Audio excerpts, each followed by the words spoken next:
Assalamualaikum warahmatullahi wabarakatuh. Hai teman-teman, perkenalkan nama saya Dara Nur Kalisa. Dan pada video ini saya ingin menjelaskan tentang minyak bumi, yaitu materi kimia kelas 11 semester 1. Apakah kalian tahu apa itu minyak bumi? Minyak bumi adalah suatu campuran cairan yang terdiri dari berjuta-juta senyawa kimia. Senyawa ini terbentuk dari dekomposit yang dihasilkan oleh fosil tumbuh-tumbuhan dan hewan. Minyak bumi merupakan komoditas hasil tambang dengan peran yang sangat penting dalam kehidupan manusia, terutama sebagai sumber energi. Minyak bumi adalah campuran kompleks yang sebagian besar terdiri dari senyawa hidrokarbon. Hidrokarbon yang terkandung dalam minyak bumi terutama adalah alkana. Sedangkan sisanya adalah sikloalkana, alkena, alkuna, dan senyawa aromatik.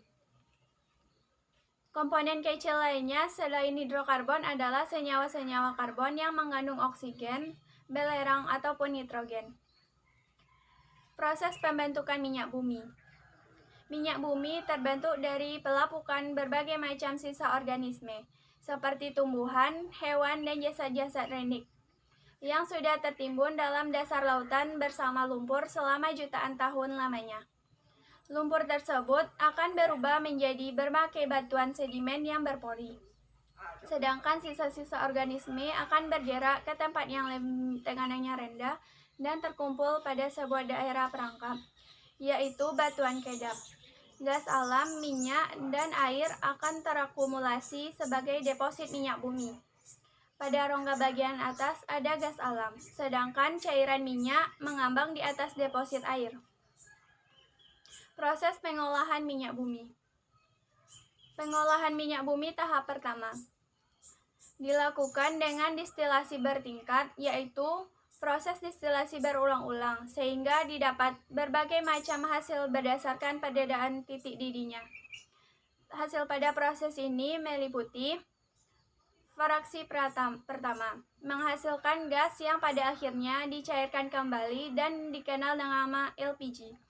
LPG digunakan untuk bahan bakar kompor gas. Fraksi kedua disebut nafta atau gas bumi. Nafta tidak dapat langsung digunakan, tetapi diolah lebih lanjut pada tahap kedua menjadi bensin atau premium.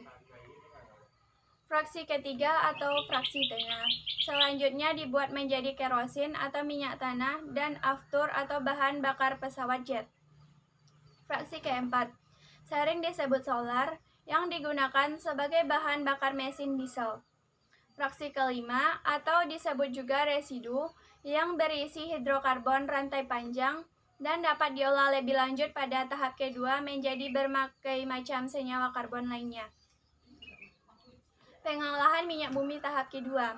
Pada pengolahan minyak bumi tahap kedua dilakukan berbagai proses lanjutan dari hasil penyulingan pada tahap pertama. Proses-proses tersebut meliputi perangkahan. Pada proses ini dilakukan perubahan struktur kimia.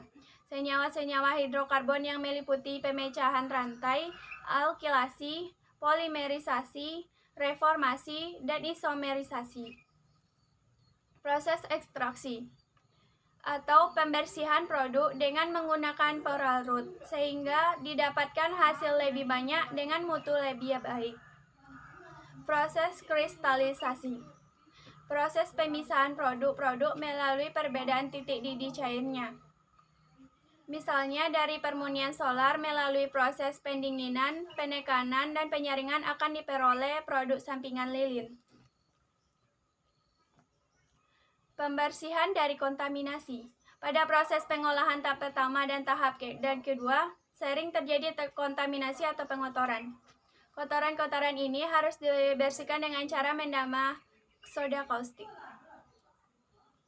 Dampak pembakaran minyak bumi dan cara mengatasinya. Dampak pembakaran minyak bumi pada lingkungan sangat banyak, salah satunya yaitu pencemaran udara. Pencemaran udara disebabkan oleh pembakaran minyak yang menghasilkan gas yang berbahaya bagi kesehatan, seperti hidrokarbon, yang berasal dari kendaraan bermotor yang berpengaruh dalam efek rumah kaca, dan karbon monoksida yang berasal dari pembakaran yang tidak sempurna dan dapat menimbulkan rasa sakit pada mata, saluran pernapasan, dan paru-paru. Cara menanggulangi dampak pembakaran minyak bumi pada lingkungan. Yang pertama, mengurangi konsumsi bahan bakar fosil. Yang kedua, menanam pohon atau melakukan reboisasi. Yang ketiga, menggunakan energi alternatif pengganti minyak bumi. Yang keempat, mengurangi penggunaan kendaraan bermotor. Sampai di sini video saya. Kalau ada kata saya yang salah mohon dimaafkan. Assalamualaikum warahmatullahi wabarakatuh.